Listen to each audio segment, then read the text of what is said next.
बांग्लादेश ने भारत का 21 मिलियन का डिफेंस कॉन्ट्रैक्ट फाड़ के रख दिया।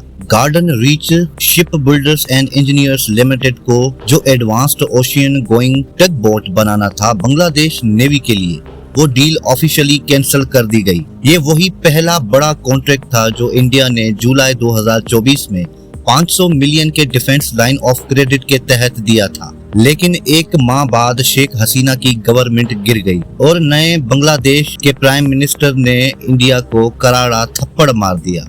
लेकिन बात सिर्फ यहाँ तक नहीं रुकी। भारत ने जब बांग्लादेश की एक्सपोर्ट पर रिस्ट्रिक्शंस लगाकर गारमेंट्स सिर्फ कुछ सिलेक्टेड पोर्ट्स से जाने दिए, तो ढाका ने भी जवाब में इंडिया से यार्न इंपोर्ट रुकवा दिया। इस इकोनॉमिक जंग का असर 700 मिलियन का ट्रेड पर सीधा पड़ा। अप्रैल 2025 में इंडिया ने बांग्लादेश के एक्सपोर्ट को इंडियन पोर्ट से थर्ड कंट्रीज तक जाने की परमिशन भी खत्म कर दी। जवाब में बांग्लादेश ने क्लियर मैसेज दिया, हमें भारत की जरूरत नहीं है। और इस सब के बीच में बांग्लादेश की इंटरिम गवर्नमेंट ने अवामी लीग, जो शेख हसीना की पार्टी थी, को एंटी टेररिज्म एक्ट के तहत बैन कर दिया। ये सिर्फ इकोनॉमिक या पॉलिटिकल रिफ्ट नहीं है, ये स्ट्रेटेजिक रीअलाइनमेंट है। अब पाकिस्तान और चाइना इस सिचुएशन का फायदा उठाने को तैयार है। पाकिस्तान ऑलरेडी बांग्लादेश के साथ स्ट्रॉन्ग मिलिट्री और डिप्लोमेटिक टाइज डेवलप कर रहा है और चाइना वो पहले ही बांग्लादेश का इंफ्रास्ट्रक्चर, पोर्ट्स और टेलीकॉम सेक्टर कंट्रोल कर रहा है। अब वो डिफेंस कॉर्पोरेशन भी एक्सपेंड करने जा रहा है और भारत समझता है कि उसकी साउथ एशिया में लीडर वाली पोजीशन सेफ है, तो ये उसके लिए सबसे बड़ा झटका है। एक तरफ पाकिस्तान उसके साथ बॉर्डर टेंशन में है, दूसरी तरफ बांग्लादेश उसका डिफेंस कॉन्ट्रैक्ट फाड़ रहा है और तीसरी तरफ चाइना क्वाइटली स्ट्रेटेजिकली इंडिया को कॉर्नर कर रहा है। एशिया में नया पावर ट्रायंगल उभर रहा है, पाकिस्तान, बांग्लादेश, चाइना, और भारत सिर्फ तमाशा देख रहा है।